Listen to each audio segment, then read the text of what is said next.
اور جناب جو یہ نئے جج آئے ہیں یہ بالکل وہیں سے فرسٹ نمبر کے جج بنائے گئے ہیں اور یہی مستقل چیف جسٹس بھی بنائے جائیں گے. تو یہ جناب اب مسئلہ جو ایک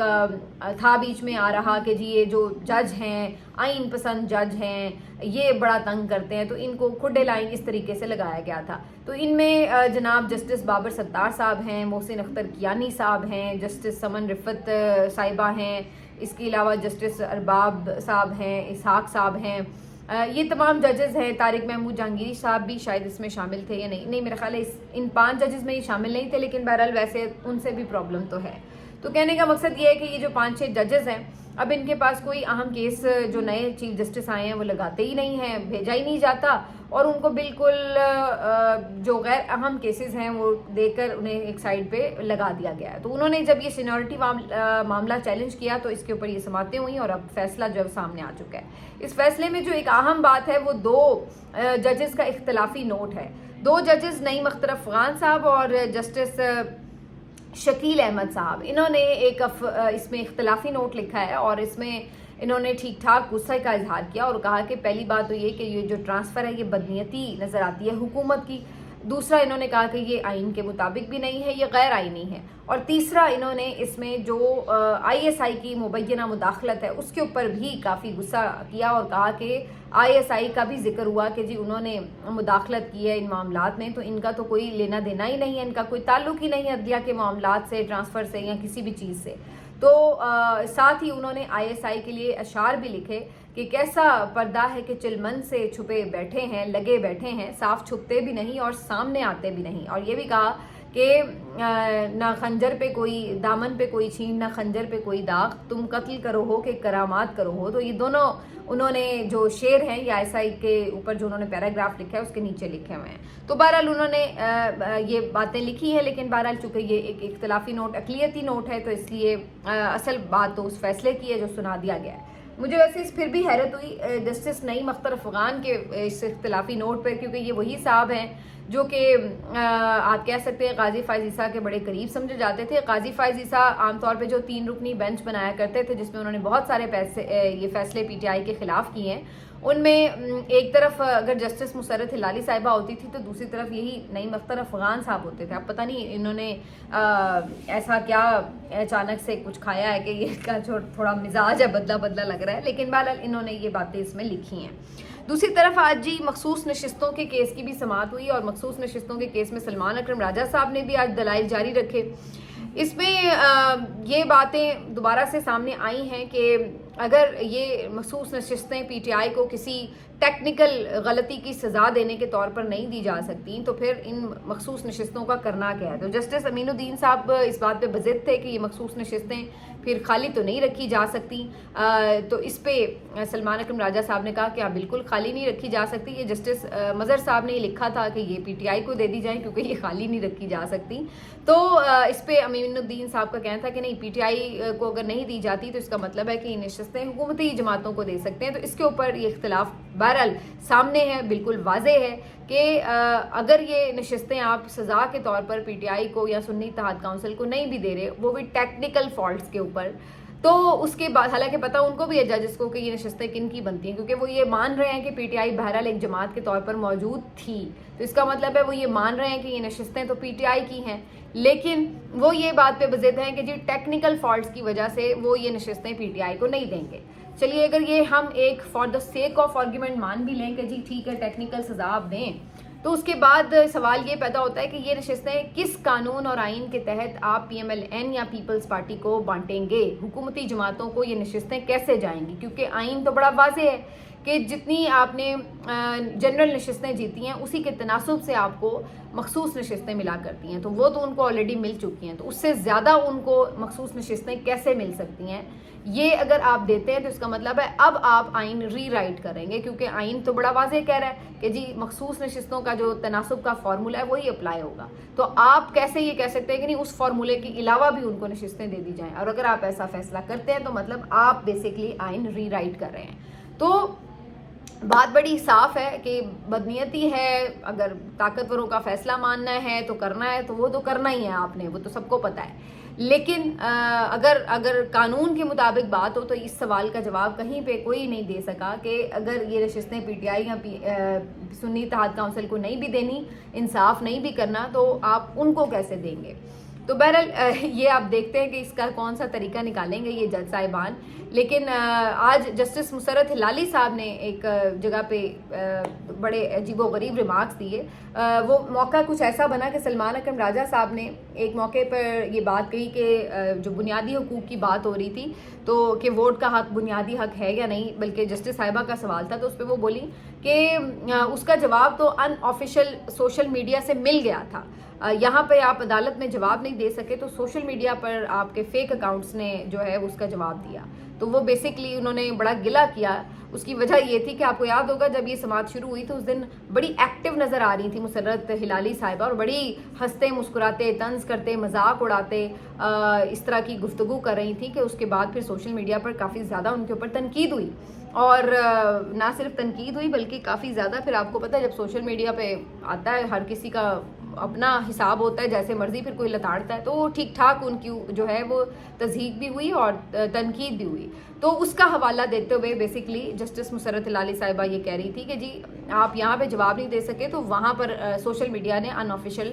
جواب دے دیا. حالانکہ اس کا جواب تو بڑا واضح تھا اور وہی اسی پہ بات بھی ہو رہی تھی. تو سلمان اکرم راجہ صاحب نے خیر اس کو ایکسپلین تو کر دیا، لیکن آپ اندازہ لگائیے کہ اس سے یہ پتہ چلتا ہے کہ سوشل میڈیا یہ سارے ججز دیکھتے ہیں، اسی لیے سوشل میڈیا کا ریفرنس دیا نا، ورنہ اگر سوشل میڈیا نہ دیکھ رہی ہوتی تو انہیں کیا پتا تھا کہ ان کے ساتھ سوشل میڈیا کے اوپر کیا ہو رہا ہے. تو بیسکلی دیکھتا ہی سب کچھ ہے. پھر بھی میں تو حیران ہوتی ہوں کہ اس کے باوجود بھی اپنا قبلہ درست نہیں کرتے ججز، تو اس کے بعد بندہ کیا کر سکتا ہے، کیونکہ وہاں ہر چیز آپ کے سامنے ہوتی ہے، عوامی ریاکشن بھی سامنے ہوتا ہے، لوگ قانون اور آئین کے تحت پوائنٹ آف ویوز بھی بتا رہے ہوتے ہیں، اور اس میں بھی ساری چیزیں جو بہت سے سوال وہاں بھی یہ لوگ کر رہے ہوتے ہیں اس وقت سن نہیں رہے ہوتے، اس کے بہت سے جواب بعد میں بھی لوگ ڈسکس کر رہے ہوتے ہیں. جس کا مطلب دیکھتے تو سب ہیں، لیکن اب کوئی سیکھنا نہ چاہے تو پھر کیا کہہ سکتے ہیں. تو بہرحال جی یہ بھی آج ہوتا رہا. اور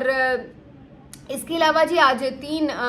دو اور کیسز تھے. ایک کیس تھا جی کپتان کی ضمانت کا 9 مئی کے کیسز میں، اور اس میں ایک دفعہ پھر اتنے عجیب و غریب قسم کے پروسیکیوٹر دلائل دے رہا تھا کہ باقاعدہ کہے لگے عدالت کے اندر، اور اتنی ہوائی باتیں وہ کر رہے تھے کہ جو سننے والے تھے وہ بھی حیران تھے کہ یہ کس طرح کے دلائل دے رہے ہیں. اور جج صاحب کو یہ کہنا پڑا کہ آپ وہ دلائل دیں جو آپ نے ثبوت سامنے رکھے ہوئے ہیں. وہ عجیب و غریب دلائل دے رہے کہ اگر کوئی بینک لوٹنے آئے تو اس کو کوئی فون پہ ہدایت دے رہا ہو تو جو فون پہ ہدایت دے رہا ہوگا وہ بھی تو قصوروار ہوگا، اور اس ٹائپ کی باتیں کر رہے تھے. تو اس کے اوپر پھر ظاہر ہے جج صاحب کو بھی کہنا پڑا کہ بھائی آپ اپنے مقدمے پہ فوکس کریں. بہرحال آج کافی تعداد میں پھر سے پی ٹی آئی کے یہاں پہ ایم پی ایز اور ٹکٹ ہولڈرز اور باقی لوگ آئے ہوئے تھے رہنما، اور عمران خان صاحب کی بہنیں بھی آئی ہوئی تھیں. اور یہاں پر جو سماعت ہے وہ اب بہرحال 23 جون تک ملتوی ہو گئی ہے. فضول کی ایک لمبی سماعتیں چلتی چلی جا رہی ہیں. بہرحال پورا موقع دیا جا رہا ہے عدالت کی طرف سے پروسیکیوٹر کو، تو 23 جون تک اب اس کیس کی سماعت ملتوی ہو گئی ہے. اسی طرح صنم جاوید صاحبہ کی بھی ضمانت کی درخواست پر سماعت ہونا تھی، لیکن یہاں پہ بھی جسٹس صاحب نے درخواست پر سماعت کی ہی نہیں، اور جو کیس تھا وہ ڈی لسٹ کر دیا، اور اب اگلے ہفتے کسی وقت لگایا جائے گا. میں آپ کو پھر سے یاد دلا دوں یہ جسٹس فاروق وہی جج صاحب ہیں جنہوں نے عوریہ مقبول جان صاحب کی بھی جو ضمانت کی پوری ہیئرنگ تھی اس کو لٹکائے رکھا، اسی طرح کئی دن تک لگایا ہی نہیں سرے سے، اور بہت ان کو لٹکا کے 2-3 مہینے ان کو بلا وجہ جیل میں رکھا. اور یہی صورتحال اب اسی اسپیشلٹی کی بنیاد پر ان کے آگے جو ہے وہ صنم جاوید کا کیس بھی لگا دیا گیا ہے، کیونکہ پتہ ہے انہیں یہ ہے کہ کیس ثابت تو ہوتا نہیں، کیس میں کچھ ہوتا نہیں، بس ایک سزا دینی مطلوب ہے چونکہ، تو لہٰذا اس بندی کو یا اس بندے کو زبردستی جیل میں رکھنے کا طریقہ یہ ہے کہ کیس ہی نہ سنا جائے، لٹکایا جائے. تو اس لیے آج بھی صنم جاوید کا کیس جو ہے وہ لگایا ہی نہیں گیا، سنا ہی نہیں گیا. اس کے ساتھ ہی اب تھوڑی سی بات کر لیتے ہیں جو ایران اور اسرائیل کے اس وقت جنگ کے تناظر میں. تو ایران کی طرف سے رات کو بھی تھوڑے بہت میزائل فائر ہوتے رہے، لیکن آج صبح انہوں نے ایک بہت بڑا حملہ کیا اور ٹھیک ٹھاک بڑے میزائلز جو تھے ان کا استعمال کیا. اس حملے کے نتیجے میں کہا یہ جا رہا ہے کہ اسرائیل کا اب تک کا سب سے بڑا نقصان ہوا ہے. ایک تو اس کی بہت سی بلند و بالا عمارتیں جو ہیں وہ بالکل کھنڈر بن گئی ہیں. اس کے علاوہ ان کی جو سٹاک ایکسچینج کی بلڈنگ تھی وہ تباہ ہو گئی، جس کے بعد یہ بھی بتایا جا رہا ہے کہ سٹاک ایکسچینج ان کی کریش کر گئی ہے. اس کے ساتھ ساتھ جو اس میں جانی نقصان ہے، ترک میڈیا یہ رپورٹ کر رہا ہے کہ کوئی 50 کے قریب ہلاکتیں اس حملے میں ہوئی ہیں جو آج صبح ہوا ہے. جبکہ جو اسرائیلی میڈیا ہے اس نے 24 ہلاکتوں کی تصدیق کر دی ہے کہ جی بالکل ہمارے 24 لوگ جو ہیں وہ مارے گئے ہیں، لیکن ترک میڈیا یہ کہہ رہا ہے کہ 50 کے قریب جو ہلاکتیں ہیں وہ ہوئی ہیں یہ صبح والے حملے میں، اور اس کے ساتھ ساتھ بھی کئی اور جو بلڈنگز ہیں وہ بھی تباہ ہوئی ہیں، نقصانات ہوئے ہیں۔ تو یہاں پر یہ نظر آ رہا ہے کہ جو ایران کی طرف سے ریٹیلیشن ہے وہ بڑے بھرپور انداز سے جاری ہے، اور اسرائیل کو ٹھیک ٹھاک سمجھ لگ گئی ہے۔ یہ بھی ایون کہا جا رہا ہے کہ اگر اس وقت امریکہ اسرائیل کی مدد نہ کرے تو شاید ان کے لیے ایران کا جو یہ پورا ایک اٹیک ہے یہ شکست میں تبدیل ہو سکتا ہے، اور ان سے ان کا سروائیول بڑا مشکل ہو جائے گا۔ آج یہ بھی بتایا جا رہا ہے کہ جو مقبوضہ علاقے ہیں وہاں پہ بھی ایرانی میزائل گرے ہیں، اور آئندہ کچھ گھنٹوں میں مزید حملوں میں شدت آنے کی توقع کی جا رہی ہے، کیونکہ آیت اللہ خامنائی نے جو آخری اس میں میسج دیا ہے اپنی افواج کو، اس میں انہوں نے کہا ہے کہ جی آپ اس میں شدت لے کے آئیں حملوں میں۔ تو یہ جو اس وقت ساری صورتحال ہے یہ کافی ان ایکسپیکٹڈ ہو چکی ہے اب اسرائیل کے لیے، اور اب اس کی پوری جو آپ کہہ لیں کہ امیدیں ہیں وہ لگ چکی ہیں جناب ڈونلڈ ٹرمپ صاحب کے ساتھ کہ وہ کسی طرح امریکہ کو اس میں گھسیٹ لیں۔ بہت سے لوگوں کا یہ خیال ہے کہ امریکہ اس میں باقاعدہ طور پر شامل ہو جائے گا، لیکن ایک مزاحمت کا سامنا کہیں نہ کہیں ڈونلڈ ٹرمپ کو بھی ہے کہ انہیں باقاعدہ طور پر اس حملے میں شامل ہونا ہے یا نہیں۔ جہاں ایک طرف ٹرکی اور رشیا اور چائنا اس بارے میں امریکہ کو خبردار کر رہے ہیں کہ آپ اس میں براہ راست حملہ نہ کریں، وہیں ان کے اپنے جو لوگ ہیں بہت سارے وہ بھی جو حکومتی یعنی کانگریس ممبرز ہیں وہ بھی انہیں یہ بتا رہے ہیں کہ یہ آپ نہیں کر سکتے اور نہ اس کی کوئی ضرورت ہے۔ تو اب دیکھنا یہ کہ الٹیمیٹ فیصلہ کیا ہوتا ہے، ابھی اس بارے میں کوئی حتمی فیصلہ نہیں لیا گیا، لیکن یہ خبر ہے کہ اس کے اوپر بالکل سوچ بچار جاری ہے، اور یہ ممکن ہے کہ ایران کے اس پورے علاقے میں جو صورتحال ہے یہاں پر باقاعدہ ڈونلڈ ٹرمپ یعنی امریکہ جو ہے وہ حملہ آور ہو سکتا ہے۔ آخر میں تھوڑی سی بات کر لیتے ہیں جی، عاصم منیر صاحب نے کل بڑی ڈونلڈ ٹرمپ صاحب سے ملاقات بھی کی ہے، اس ملاقات کی بڑی بازگشت بھی ہے، اور بہت سے پاکستان میں لوگ بڑی خوشیاں منا رہے ہیں اور کہہ رہے ہیں کہ جی بڑا زبردست کام ہو گیا ہے، لیکن ابھی تک بھی یہ نہیں پتا کہ ڈونلڈ ٹرمپ صاحب کے ساتھ جو ملاقات ہے اس میں کیا بہت زیادہ گفتگو ہوئی ہے۔ کچھ چیزیں تو میں نے آپ کو بتا دی تھی، آلموسٹ وہی چیزیں بعد میں رپورٹ ہوئی ہیں سیکیورٹی ذرائع سے بھی اور باقی جگہوں سے بھی، لیکن یہ ایک حیرت انگیز بات ہے کہ ڈونلڈ ٹرمپ نے اپنی گفتگو میں یہ بھی کہا کہ عاصم منیر صاحب جو ہیں وہ ان کے ساتھ اگری کیے ایران والے معاملے پر۔ اب وہ اگریمنٹ کیا ہے یہ بات ابھی تک پاکستانی آفیشلز کی طرف سے بتائی نہیں جا رہی کہ کیا انہوں نے ان کو دونوں کا کس بات پہ اتفاق ہوا ہے۔ تو یہ ایک کافی تشویش والی بات ہے کہ اس کے اوپر میرا خیال ہے کہ دفتر خارجہ کو کوئی کلیئرٹی سے بات کرنی چاہیے کہ پاکستان کا موقف ایران کے حوالے سے ہے کیا، کیونکہ ابھی ہم یہ دیکھ رہے ہیں کہ جو پارلیمنٹ کے کچھ لوگ ہیں اپنے طور پر ضرور مذمت بھی کر رہے ہیں، پی ٹی آئی نے بھی کی ہے، پی ٹی آئی کے لوگ بھی کر رہے ہیں، یعنی اپوزیشن اور عوام تو بالکل اس وقت نظر آ رہا ہے کہ ایران کے ساتھ کھڑے ہیں، لیکن حکومت پاکستان کا موقف کیا ہے اس کے اوپر میرا خیال ہے کلیئر میسج جو ہے وہ آنا ضروری ہے۔ اگر وہ آفیشیل سیکیورٹی ذرائع سے آتا ہے تو بھی ضروری ہے، کیونکہ اصل میں تو اب سب کو پتہ ہے کہ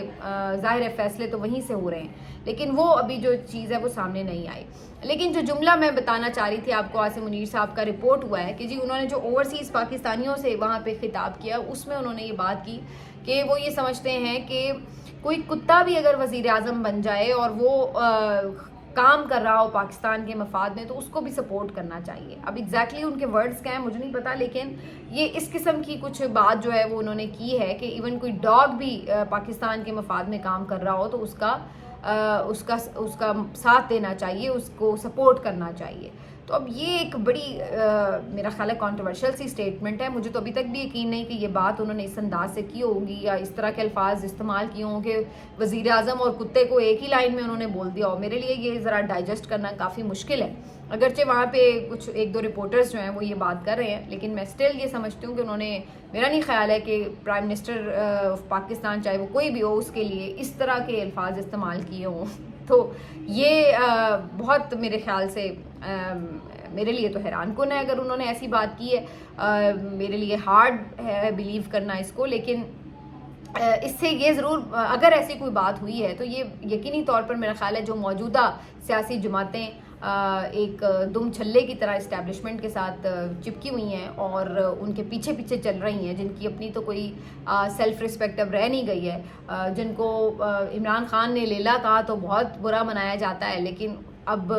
اگر اس طرح کے الفاظ ان کے لیے استعمال ہونا شروع ہو گئے ہیں تو میرا خیال ہے ان کے لیے بھی سوچنے کا مقام ہے کہ وہ آج کدھر کھڑے ہیں. ملتے ہیں آپ سے اگلے ویلوگ میں. اپنا خیال رکھیے. اللہ حافظ.